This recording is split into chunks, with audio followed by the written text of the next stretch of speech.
प्रिय किसान भाइयों एवं कृषि से संबंधित छात्र छात्राओं, आज नॉलेज पॉइंट 02 में आपका स्वागत है और बहुत बहुत स्वागत है, क्योंकि हमारा चैनल आप लोग लाइक शेयर और सब्सक्राइब ऐसे ही करते रहिए, ऐसे ही प्यार देते रहिए, जिससे हम लोग वीडियो बनाने में उत्साहित होकर के अच्छे से अच्छे वीडियो को आपके साथ शेयर कर सकें। ठीक है, तो आज किसानों भाइयों सबसे पहला प्रोग्राम हमारा है एकीकृत या समन्वित पादप रोग प्रबंधन कार्यक्रम, means integrated plant disease management programme.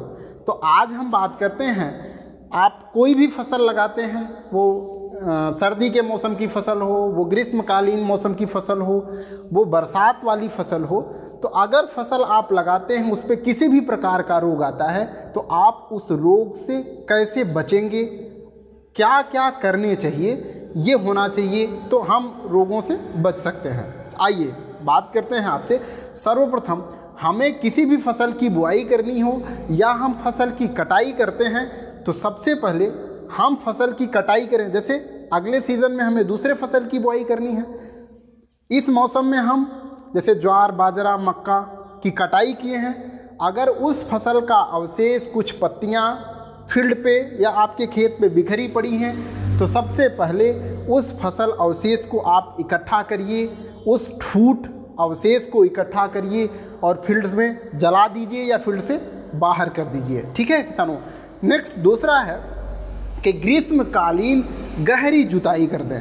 इसलिए कर दें मित्रों कि ग्रीष्मकालीन गहरी जुताई करने से उस मिट्टी में पल रहे जो सूक्ष्मजीव होते हैं, जो कीड़े मकोड़े होते हैं, कीड़े मकोड़े के अंडे बच्चे होते हैं, वो सूर्य की प्रकाश की अधिकता में या उच्च तापक्रम, जब गर्मी में सूर्य का प्रकाश अधिक होता है तो तापक्रम बढ़ जाता है और अधिक तापक्रम की वजह से जो सूक्ष्मजीव होते हैं, जो कीड़े के अंडे बच्चे होते हैं, वो मिट्टी में मर जाते हैं। ठीक है, तो उसे हम कहते हैं कि सॉइल सोलराइजेशन, मिट्टी को उपचारित करना बाई सूर्य के किरणों के द्वारा। ठीक है, तीसरा उपचार हम देते हैं, जो फील्ड होगी जहाँ पे हमें फसल लगानी होगी उसमें उचित जल निकास का प्रबंध हो। सपोज अगर जैसे पानी वानी बरस जाता है, आप सिंचाई करते हैं, पानी अधिक लग जाता है, तो उस खेत से पानी निकालने की उचित व्यवस्था होनी चाहिए, जिससे कि खेत में पानी अधिक लगने की वजह से रोग ना लगने पाने।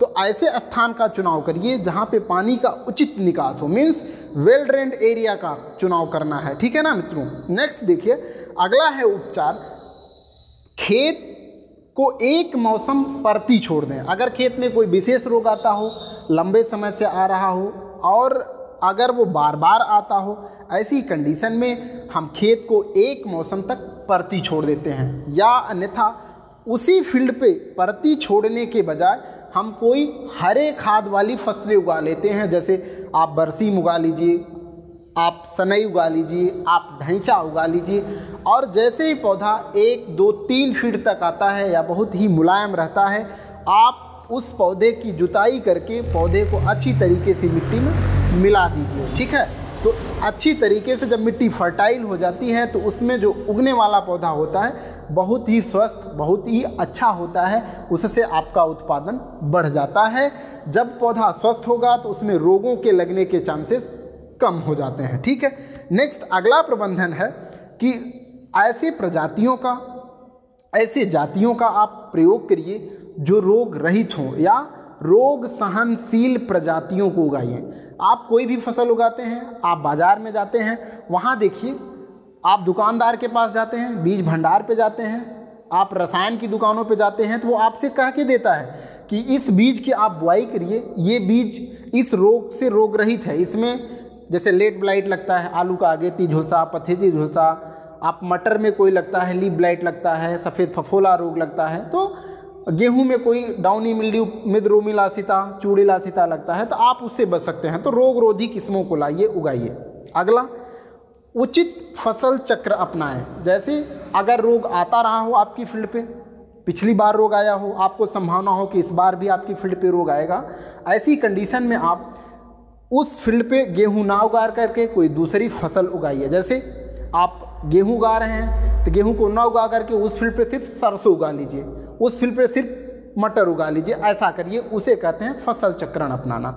अगला प्रबंधन है कि आप फसल चक्र अपनाने के अपेक्षा आप ये भी कर सकते हैं कि मिश्रित क्रॉपिंग करिए, मीन्स मिलवा खेती करिए या अंतरा सस्यन करिए। सपोज जैसे आप गेहूं उगाते हैं हमारे किसान, तो गेहूं के साथ आप मटर भी उगा लेते हैं, आप सरसों भी उगा लेते हैं। तो गेहूं और मटर और सरसों का जो मिश्रित रूप होता है उसे मिलवा खेती कहते हैं। इससे भी आप रोगों से लड़ने में सहायता प्रदान मिलती है। दूसरा होता है अंतरा सस्यन। अंतरा सस्यन क्या होता है?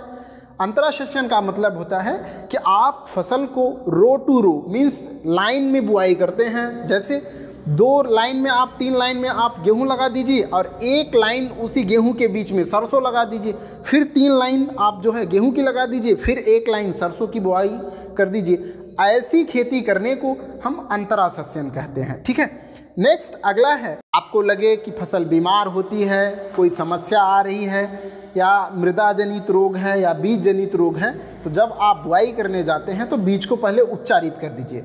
कुछ दवाएं हैं, कॉमन हैं, जो बीज उपचार में प्रयोग में लाई जा सकती हैं, जैसे थायराम है, हेक्साथेर है, कॉपर सैंडोज आता है, वो पेरानॉक्स है, फंगी मार दवा है, इत्यादि दवाओं की 2.5 ग्राम आप सीधे सीधे कहिए 2 ग्राम या 3 ग्राम दवा की मात्रा ले लीजिए, 1 किलोग्राम बीज को उपचारित कर सकते हैं। मीन्स समझते हैं आप, 2 ग्राम दवा 1 किलोग्राम बीज को उपचारित करने में पूर्ण मानी जाती है, उसे हम कहते हैं। या इत्यादि दवा पाउडर फॉर्म में होगी, हो सकता है चूर्ण के रूप में हो सकता है लिक्विड के रूप में हो, तरल के रूप में हो, तो 2 ml दवा को उचित पानी में मिला करके आप बीज शोधित कर सकते हैं, मीन्स बीज को उपचारित कर सकते हैं। इससे जो संक्रमण होने वाला है वो मर जाता है या दूर हो जाता है, फिर आपका पौधा रोगी होने से बच जाता है। अगला होता है मृदा उपचार करना, जैसे मिट्टी को उपचारित करिए। इसमें भी कुछ विशेष दवाएं हैं, रसायन है, जिसे कवकनाशी आता है, सूत्रकृमिनाशी है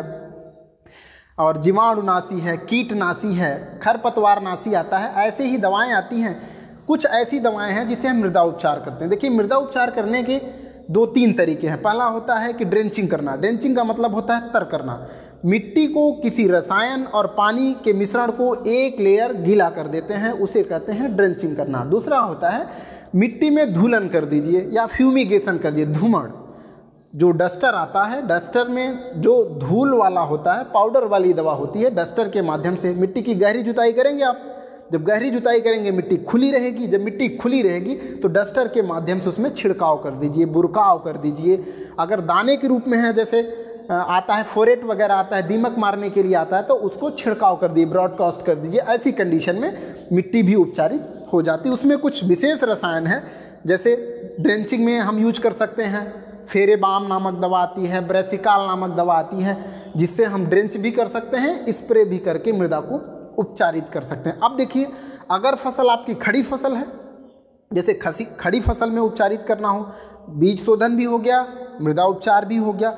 अब हम बात करते हैं कि फसल बड़ी हो रही है, फसल कोई भी हो सकती है, तो जनरली कवक लग गया है, फंगस लग गया है, पौधा बीमार हो रहा है, तो हम कैसे उपचार दे सकते हैं? देखिए ध्यान से, यहाँ है प्रोग्राम और यहाँ दवाओं का नाम दिया गया है, तो कौन सी दवा को कितनी मात्रा में यूज करना है किसानों, ये हम आपको बताते हैं। ठीक है, पहला है, हम विशेष कवकनाशी का प्रयोग करते हैं। उस कवकनाशी का नाम है डाइथेन Z78 अथवा डाइथेम M45, जो बाजार में डिकॉर, बेनोमिल, प्लांटावैक्स आदि नाम से मिलती है। इन दवाओं का प्रयोग आप खेत पे 2-3 तरीके से करते हैं। पहला है, अगर वो पाउडर फॉर्म की दवा है तो 2 से 3 किलोग्राम पाउडर को 1000 लीटर पानी में घोल लीजिए। इसके बाद वो दवा 1 हेक्टेयर में आप आसानी से छिड़काव कर सकते हैं। या ऐसे 1 किलोग्राम दवा को 200 लीटर पानी में घोल लीजिए, 400-500 ग्राम या दवा ले लीजिए, 200 लीटर पानी में घोल लीजिए, 1 एकड़ में छिड़काव कर सकते हैं। तो 200-300 लीटर पानी 1 एकड़ प्रक्षेत्र में छिड़कने के लिए बहुत ही उपयोगी होता है। आपको तय करना है दवा की मात्रा कितनी हो, तो दवा की मात्रा 400 से 500 ग्राम पाउडर लीजिए आप, दवा कवकनाशी का 200 लीटर पानी में घोलिए और उसका छिड़काव आप खड़ी फसल में कर सकते हैं। तो ऐसी स्थिति में पहला हो गया। दूसरा उपचार क्या है, कवकनाशी घोल बनाइए, जैसे वो डाइथेमियम 45 है, वो सेंडोज है, वो ब्रिजिकाल है, कोई भी दवा है उसका आप घोल बनाइए। स्प्रेयर आता है ना, जैसे नैपसेक स्प्रेयर आता है, किसान अपनी पीठ पर पे रख करके, वो बैटरी से भी चलता है, बाय हैंड स्प्रेयर आता है, तो उससे चला करके आप अपनी फसल पे छिड़काव कर सकते हैं। इत्यादि प्रबंधन दे करके आप अपनी फसल को रोगों से मुक्त कर सकते हैं। यही विशेष प्रबंधन है और ये प्रबंध आप सभी फसलों के लिए फॉलो कर सकते हैं। इसीलिए इस प्रबंध को एकीकृत या समन्वित रोग प्रबंध कहते हैं, या एक से अधिक फसलों में यह नियंत्रण, यह प्रबंधन दे करके आप रोग को हद तक 70 से 80% तक रोक सकते हैं। ठीक है, अब हम आपको बताते हैं कुछ ऐसे कवकनाशी, सर्वांगी कवकनाशी, जिसका प्रयोग आप, कोई भी फंगस आपके फील्ड पे लग जाता है तो उसका स्प्रे आप आसानी से कर सकते हैं, जो आपकी फसल के नुकसानदेह नहीं होगा, जो कीड़े कवकों को मारने के लिए ही होगा, उसे सर्वांगी कवकनाशी या सिस्टमिक पेस्टिसाइड, इंसेक्टिसाइड, फंगिसाइड कहा जाता है। जिसमें है, जो दवा मार्केट में मिलती है, फर्स्ट है बेनेलिट, दूसरा है कार्बेंडाजिम, तीसरा है थायोबेंडाजोल, प्लांटावैक्स, फंगोरिड, वाइटावैक्स, टिल्ट, हिनोसान एंड एफ्रूगैन नामक दवाएं आती हैं, जिसकी उचित मात्रा का छिड़काव करके आप रोगों से बच सकते हैं। और आपको अगर हमारा वीडियो अच्छा लगे, ज्ञानवर्धक लगे, नॉलेजेबल लगे कि नहीं, जो बताया जा रहा है आपको प्रबंधन वो ट्रू लगता हो, तो हमारे चैनल को आगे बढ़ाने के लिए आप सबका योगदान होना ज़रूरी है।